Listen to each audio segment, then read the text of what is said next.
Hey everybody, welcome back to the Brandy Yvonne channel. Of course, I'm your girl, Brandy Yvonne. Here at my channel, we do fun reviews, recaps, and discussions of all of our favorite shows. This video, we are talking about P-Valley. This is season 2, episode 4, titled Demethrius.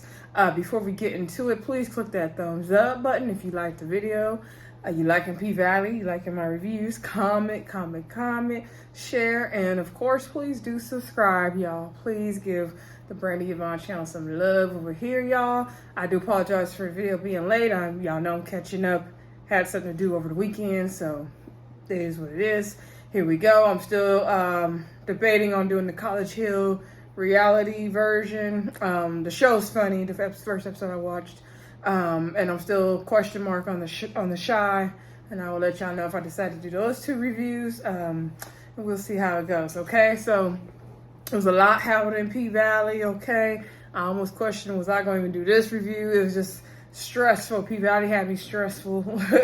Okay, it was a lot going on in this video. Okay, I don't want to relive 2020 with Chesalisa. Okay, what we was going through during the tough corona times. Okay, what we was going through was too much. Okay, when it was Black Lives Matter and corona at the same time was too much. I remember how I felt around this same time of 2020. June 2020 was rough dealing with all that, so I really didn't like reliving some of that, but it was well done. So anyway, let's get into the video. So y'all know I'm gonna try to go in order, but you was giving a lie. So anyway, we're gonna get it all done over here. So episode with a typical night at the Pank, right? And everybody's dancing, having a good time. A few people have on masks, a few people don't. Nobody is 6 feet. There's no safety precautions really happening. Some people do have on masks. So we see the lady, I forgot her name, but she was there last season on Murder Night, the one that was doing all the divorce and spending up all the divorce money, right? Remember her from last season, y'all. So anyway, she was, throwing money, living it up, having a good time. She went to one of the private rooms, and that girl Toy was back there dancing on her, and then Toy sneezed right in the, Toy took both of the ladies' masks off. She had 2 masks. I do not miss them days, y'all. And she then sneezed in the lady's face. Of course, she didn't mean to do it. I don't know why when she felt the sneeze coming up, she didn't lean over or do it in her arm. Like, girl, you gotta be quick with them sneezes. Like, I understand allergies. I have really, really bad allergies year round. So you gotta be ready with them sneezes to get in that arm, lean over. So you don't sneeze on people. Come on, Toy. So anyway, the lady was like, oh my God. And she started going off. She jumped that mountain. The girl grinded on your lap, so I don't know what you worried about. Y'all super spreading in the Pank anyway. So then she got up. She's like, where's my gloves? Oh my God. Y'all need to da-da-da-da-da. And she's like, y'all need to clean it up in here. And I'm on the behalf of the county's health inspector. This is not even 6 feet. This is that. So she get on the, Uncle Clifford kind of tried to come like simmer her down and was like, oh, whatever Toy did, I'm sure, so-and-so can make you feel better about it. And she was like, it's a health hazard in here. We're not doing this. You violating all the codes. Y'all shouldn't even be open like this. And so then Uncle Clifford looked around and was like, everybody in here got on their masks, but they really didn't. Okay. And so then he couldn't even say it. So then she got on the mic and said that the Pank is being shut down until they get it together. So anyway, Uncle Clifford was disturbed because he's like, something always going wrong over here. So then when we come back from the little theme song, the girl, so she said that, the girls are in the back and the health inspector saying, like, you need to do lap dances 6 feet apart. Clifford's like, where they do that at? She said, well, you need to be running at 50% capacity. Anyway, that make it easier. You need to have the dressing room for all the ladies, need to have the protective shield, parishioner things up. They need to have it at the bar. There's a lot of things they need to do. They need to have they vent AC with the humidifiers. You got to do all that. I remember how I was going back to work as a teacher. We had to have all that safety stuff. So I could just imagine with a club, right? So anyway, she also gave Clifford a fine, $25,000, and they have 24 hours to clean it all up and get it together. So they're like, where are we going to get that kind of money from? Like, what? We don't have that kind of time. Like, how are we going to get it all done in 24 hours? She's like, you sell that burger you got, you can get the money. And so then they're looking at her and they're like, wait, ain't you that girl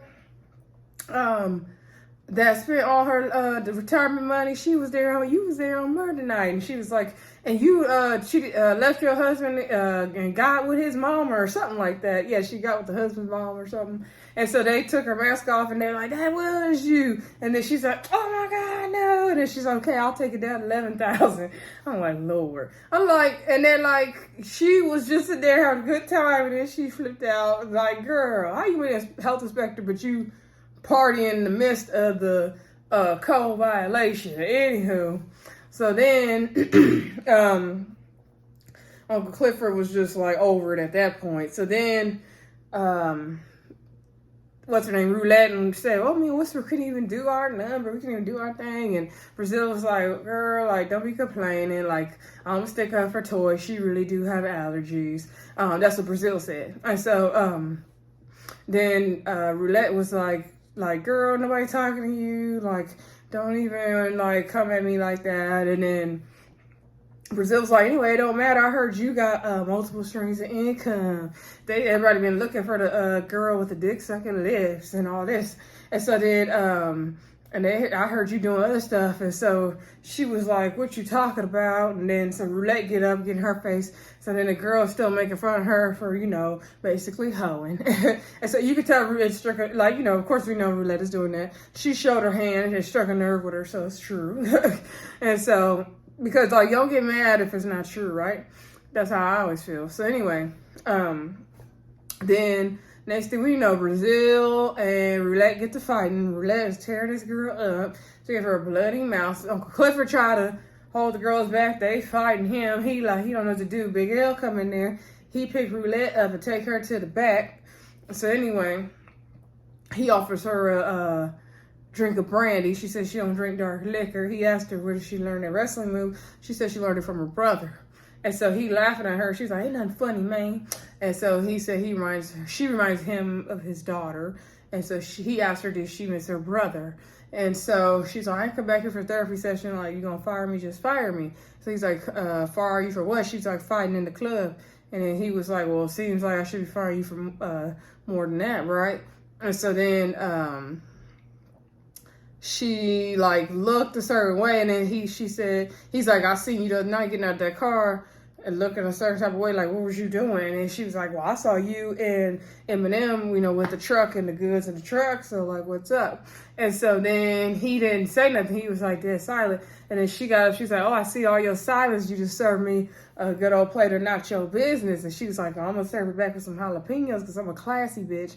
And so then she like proceeded to grab the brandy, I guess, and then he snatched out her hand, and he said, he asked her, "How do you get out of that dragon whatever move she did?" And so she explained, "You gotta get from under your opponent and get on top," or something like that, she said. And he said, "Okay, that's right.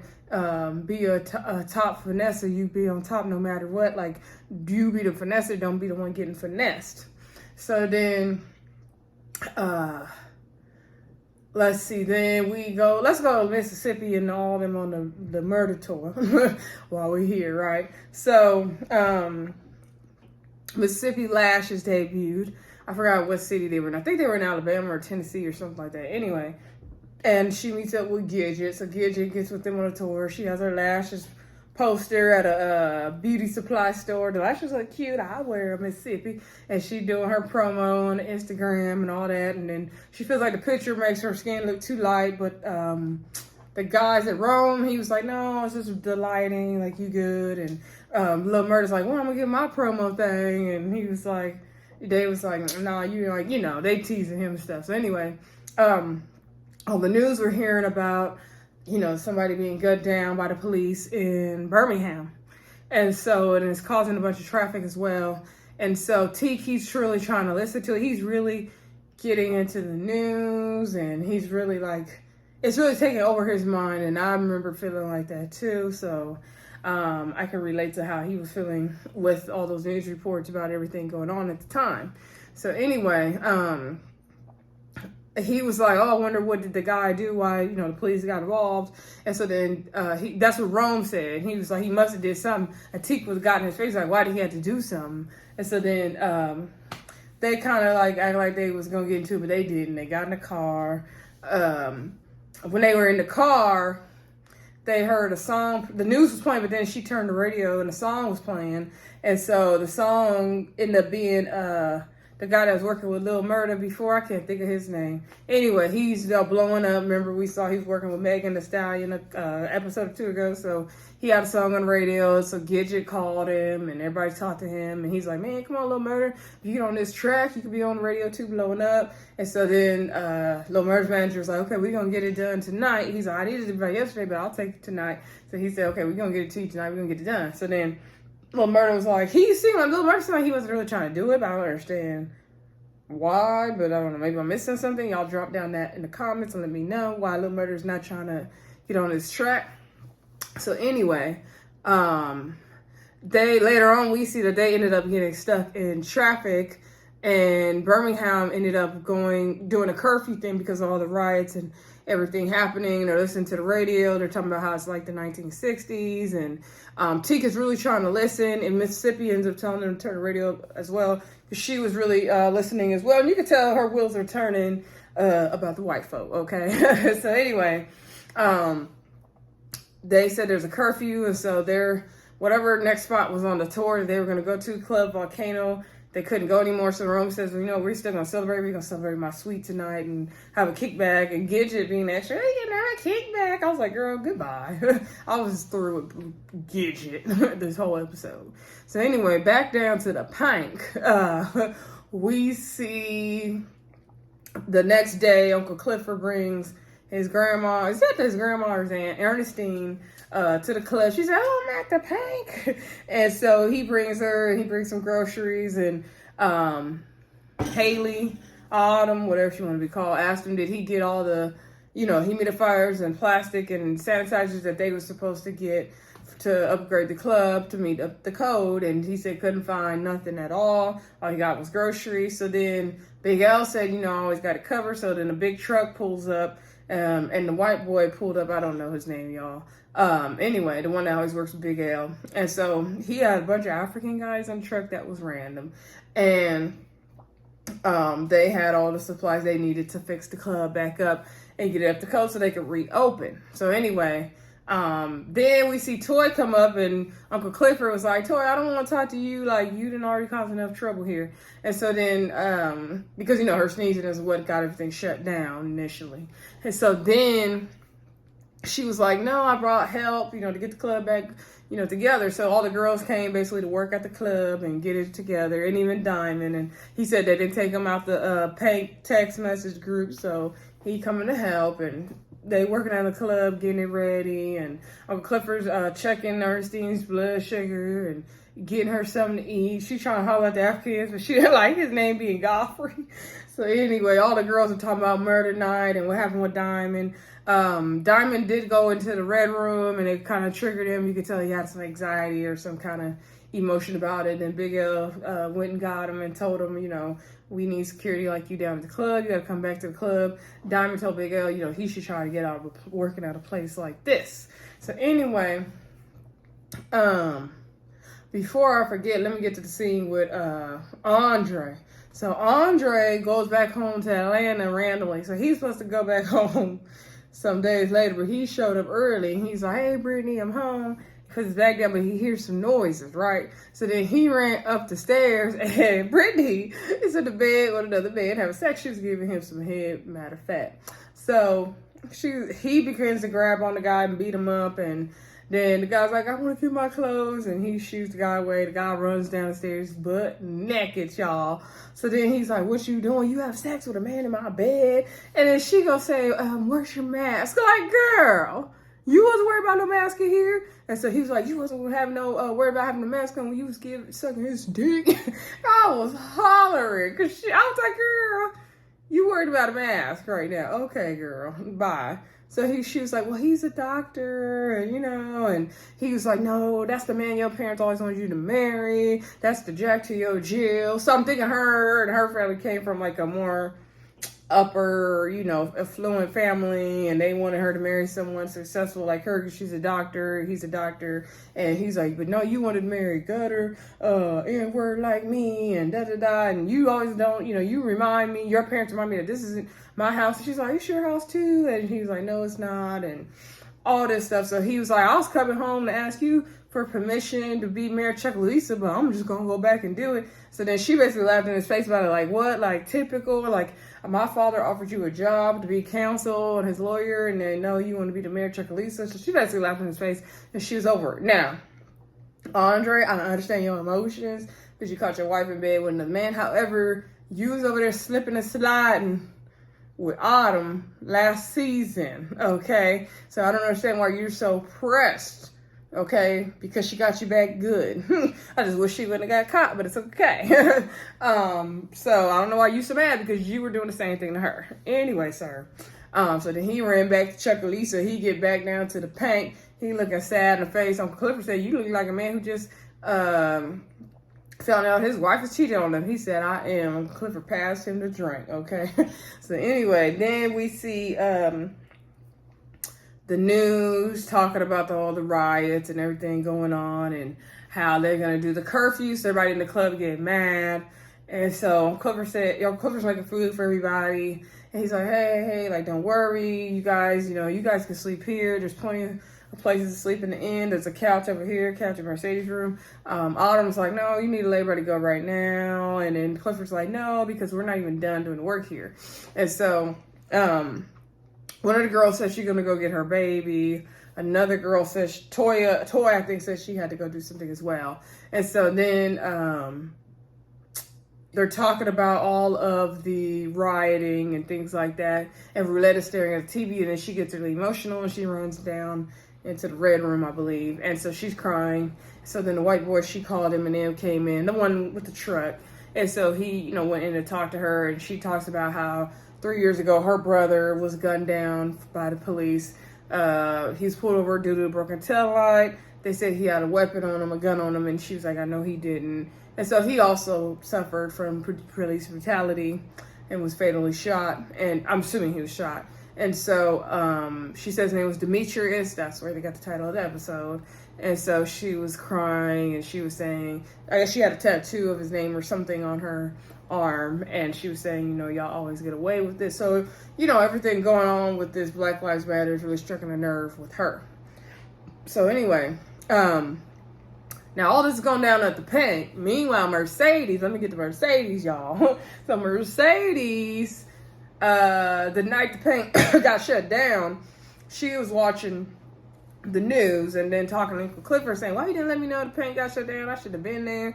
He was like, girl, like, don't even worry about it. Them heifers started fighting, and Brazil said Roulette be in the club hoeing, and she's like, is it true? And Uncle Clifford said, a good hoe never gonna tell it. So Uncle Clifford was talking on a landline with the cord on it. I said, if that is not old school, why he still got that landlord with the landline with the cord on it? I'm like, you couldn't talk to Mercedes on your cell phone, Uncle Clifford. So anyway, that was funny to me. So they talking on the phone, and then Mercedes get a text from Coach saying, you got to come back and finish the Mercedes experience. So Mercedes think about it. She goes up there to where the coach gave her the condo. I'm not sure what city that's supposed to be. It's supposed to be Memphis. Yeah, I think it's Memphis. So anyway, I'm not 100% sure. Drop it down in the comments if y'all know. I think it's supposed to be Memphis though. So anyway, she goes over there, and she came with her trench coat on, her lingerie underneath. She was ready to go. So then she hears a noise, and we see Ferris down there getting her camera out the basement or something, or the storage. And she's like, I'm not going to be a bother. I'm just getting my camera out. And so then Mercedes apologizes for leaving early. She says she had to go, save her daughter. She shows Farrah a picture of Terica. She's like, oh, you're like super mom. She's like, no, just trying to be, good mom. And so then the coach calls Farrah and asking about socks or something in the suitcase, and she handled that. So then Mercedes goes to dance on the pole, and Farrah gets on the phone. She starts taking pictures of her. And so then Mercedes like, oh, no, that's on the contract. It's not supposed to, pictures on social media. And so she was like, well, you haven't signed the contract yet. Like, the contract hasn't officially started yet, and coach's not here. Like, I won't tell if you won't tell. And so she began to take pictures of her. And I'm sure those pictures look beautiful, too. I hope she prints them out, and they can, show them on the show somewhere. So anyway, she began to take pictures of her. She was like, man, Ferris telling Mercedes, man, like, I wish I could do that.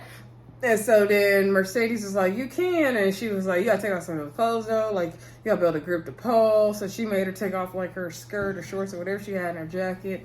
And so then she tried to show her how to climb the pole. Farrah was a flop on the pole. She basically flopped down, legs open.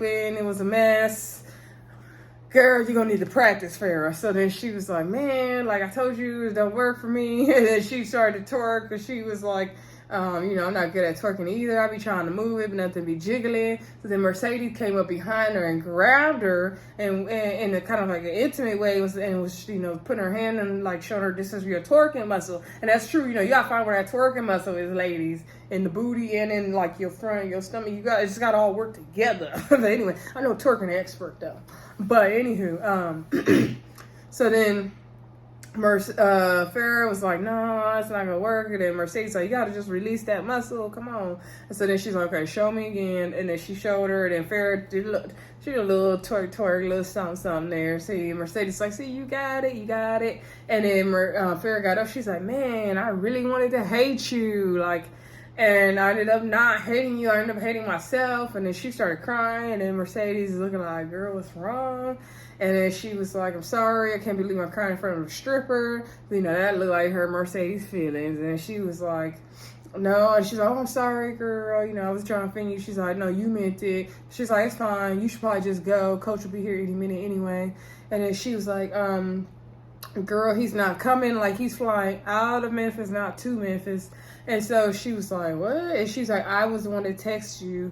And she's like, I'm sorry that I led you on, but I never met a woman that could, hold her own and stand in her own like you. And so she was like how Mercedes kind of like energy, attitude, like don't give a damn, right? So then Mercedes is like, well, I had to fight a lot. I fought a lot.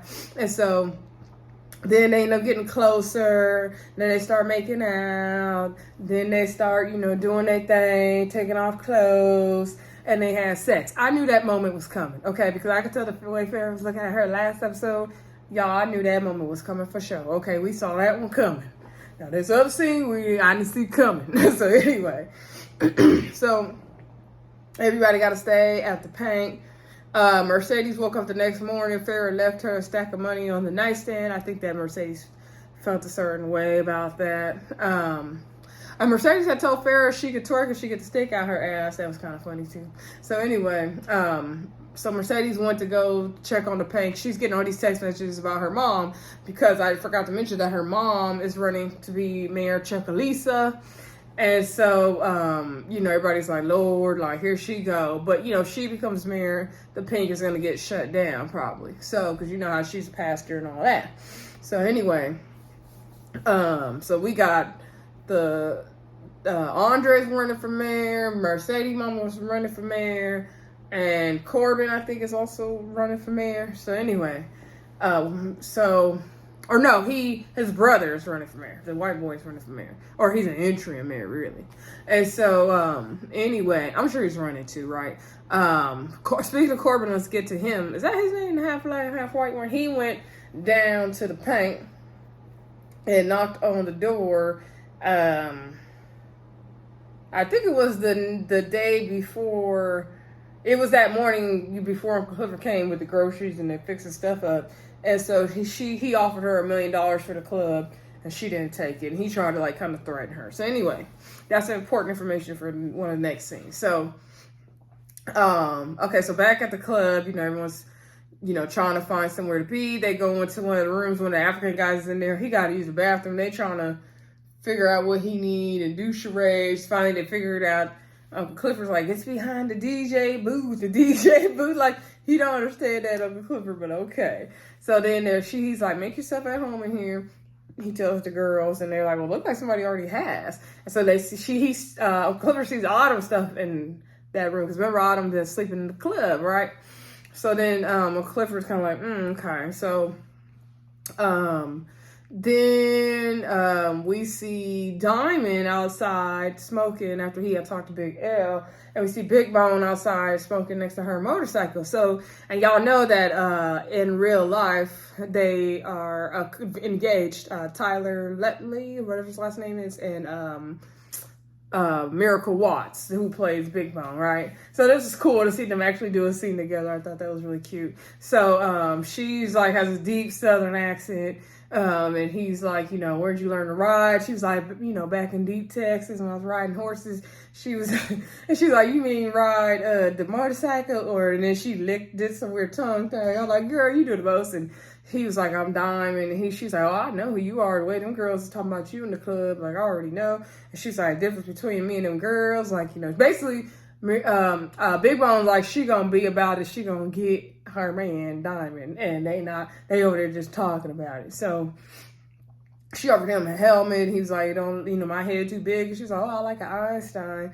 And so then he was like, yeah, I'm smart. And so he was like, you better get in for that curfew. She's like, oh, I don't buy no curfew. And she told him, like, you know, you can come break curfew with me all night. She's like, you coming or not? And so she meant more than like come with her. You could tell, right? So anyway, the scene didn't really show if he got on the motorcycle or not. I'm like, you better go with your woman, okay?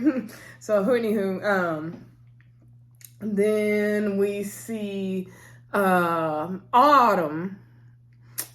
Autumn is talking to Andre about selling the club and how she plans to sell it in the club anyway. You know, she always planned to flip the property from the beginning. She's just waiting for the right offer, and she got to do what she got to do. And Uncle Clifford and Mercedes are overhearing because Mercedes finally came to, you know, check on the club and check on Uncle Clifford. So then Mercedes started talking about her earrings ready to run up in through there, and Clifford was like, rule number 130,000, whatever number it was, you know, no witnesses. So they listening to Autumn basically say how she always planned to sell the club in the first place, and she want to make a profit, and she not really worried about the girls like that. So Andre and Autumn were about to kiss, and then Uncle Clifford and Mercedes busted him up, and he was like, oh, like, you know, I let you through the door of the club, and this is what you do to me. You always plan to sell the club. Like, how dare you? It's like, it's just a building. You know, we got to turn to profit. Like, you can, you know, get another property somewhere else. Everyone can figure out something next to do. Like, I had to do the same. And then he was like, how dare you? He's like, who you think gave you the ability to sell a club anyway? So Clifford was through, Big L and everybody else came through, and he was talking about how, you know, Autumn basically planned to sell the club anyway. And basically she's like a traitor. Like, she came in the beginning like she was gonna be part of the team. And, you know, remember Clifford gave her a job. And so now it's like she's kind of being a traitor. And he's like, oh, you want to like lay down on your back for money, and that's on you. And that's basically, you know, she looks like she's working with the other guys to get the money, and that's what it looks like. So, and that's what she's doing, right?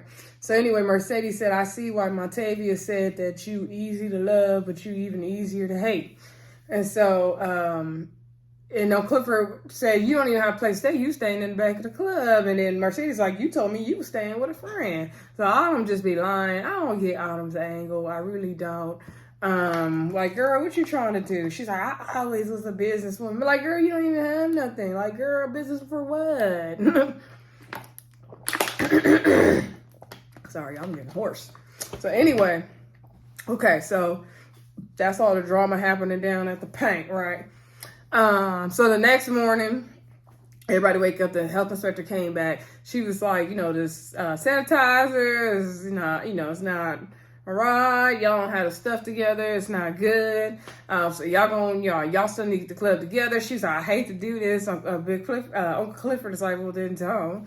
And then she's like, I have to do my job. She's like, y'all get the paint together so I could come back and burn my stimulus here. So Uncle Clifford was through. He handed the paper. Big L said, hand it to the heifer.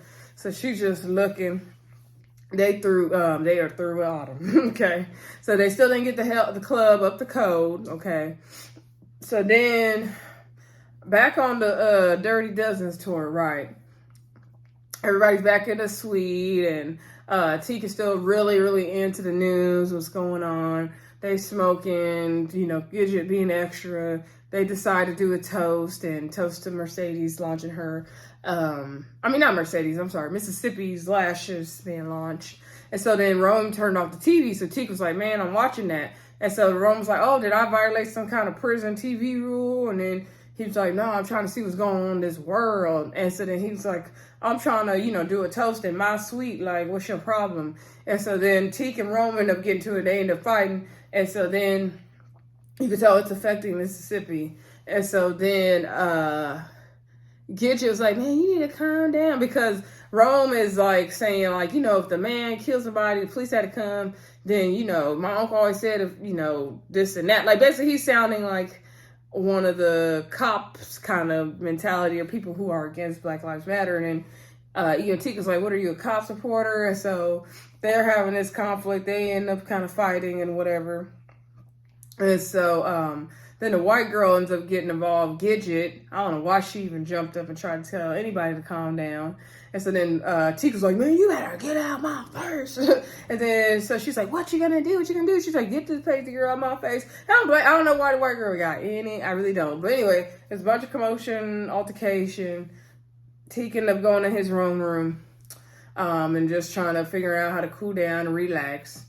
And so then we see in another scene, Lil Murda is writing beats in the bath, sitting in the bathtub, trying to do his track, record his track. I don't know how that was gonna work, but okay, Lil Murda. So anyway, I guess it's good sound, and because you know when I'm in the shower, I know I can sing. Okay, so I get it. That's a good place to record. The vocals be on point in the shower. So anyway, then he hears like some noise, and he sees Tika's just gonna pee right there, like for no regard for Lil Murda in the bathtub. He's like, man, you messing up my recording session, like what you doing? So then Lil Murda got up the tub, and now I noticed when I watched this like the second or third time around before to record this video for y'all, that Lil Murda did look down at Teak when he was peeing into the toilet, and I said, oh, there it was. And they was kind of eyeing each other in a little weird, funny way. So anyway, but like when I first watched it, I didn't notice, right? So then, Lil Murda came, you know, he came out the bathroom, and then T came out the bathroom, and he's sitting down, and then he's like, okay, Lil Murda's like, man, what's you good? What's wrong with you? And he's like, man, like I don't even know why my mama had me. So Lil Murda turned off TV for the news. He's like, you gotta start watching that news, man. And so he's like, man, I don't even know why my mama had me. Like, you know, it's no point. I might as well just be gone. Like, the world don't love no niggas. They don't love us. No matter if you smart, you dumb, you big or small, you always gonna be just a menace to society. You might as well show them that's what you are. Like, he's just saying how, you know, the world hates, you know, how the world feels about black people, black men, and what we all have felt as black people, of course, right? Especially if you come from a place like they're coming from, right? So anyway, you know, it's just weighing him down. And again, you could remember how we felt during that big height of like George Floyd and all those things going on in 2020. So that's what he's basically feeling. So I totally got those emotions. Now, before I move on with this scene, these brothers acting right here, the guy that plays Teak and the guy that plays Lil Murda, top-notch acting. Top-notch acting. That was amazing. That scene, although it was a lot to take in, very, very, very well done. Like, I believed it. Okay, so anyway, Teak is going off, raging. Lil Murda, you know, puts his hand on his back, he comforts him. And then Teak cries in his chest, right? And so I was like, oh, okay, wow, okay. So then Teak kind of like kissed his hand, and then it starts getting more intimate. And then Lil Murda kissed him on the head, forehead, then he kissed him on the cheek, and then they start kissing. And I was like, oh, it shocked me. I'm not gonna lie, it shocked me. I don't know if y'all was shocked, but it shocked me. So next thing we know, they start kissing, and then they start taking off clothes. They start having sex. Teak did this condom trick on Lil Murda's penis. I was like, where he? Oh, what? I don't even know if I could do that, Teak. And so they had this really intimate moment, okay? Teak was on bottom, okay? I was like, that scene shocked me, okay? It shocked me. It shocked me. I was very shocked. So anyway, I gotta move on. Sorry, y'all. But like I said, those brothers are some good actors. Good actors.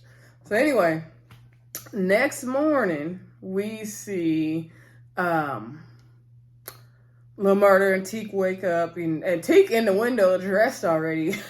And then Lil Murda woke up, so I guess he was just staring at him. I don't know. Lil Murda was like looking at his phone. And so then Teak said, who's Clifford? I was like, oh, not Teak get jealous. So then he was like, who's Clifford? He's like, this whole time you've been outside, you ain't never sent me a postcard. So Teak actually really loved him some Lil Murda. Cause he didn't get his postcard like Uncle Clifford been getting postcards from Lil Murda. So Lil Murda kind of looking like conflicted, like, oh, I don't know. I'm like, oh, Lil Murda getting all the boys. Okay, I ain't mad at you, Lil Murda. So then Lil Murda kind of like, he don't even know what to do himself at this point. So then Teak left the room. They all get back in the car. Oh, yeah, Gidget got sent home like she should have been. And Mississippi told Rome, like, you know, she's still my girl, but, oh, sorry, y'all. But some people we can't talk to everything about. And I think Mississippi is, like, the racial stuff is affecting her as well. And so maybe she'll leave that white boy abusive boyfriend of hers after all this BLM stuff. So anyway, so Rome wants to fire Teak, and she's like, no, don't. Like, I'm good. And he was like, you look scared. And she was like, if you ever feel scared like that again, let me know, and I'll take care of you. And Lil Murda's manager was around the corner. He can hear all that. So anyway, then like I said, at the end, Teak walked out. Everybody's back in the car. They, I guess they drive into the next city, and then Lil Murda gets a text from Uncle Clifford saying, you know, the world's kind of crazy right now. How are you? So then Lil Murda really feels some type of way because now he got Teak over here who want his postcard from Lil Murda, and they just had this little hot and heavy moment in the hotel room.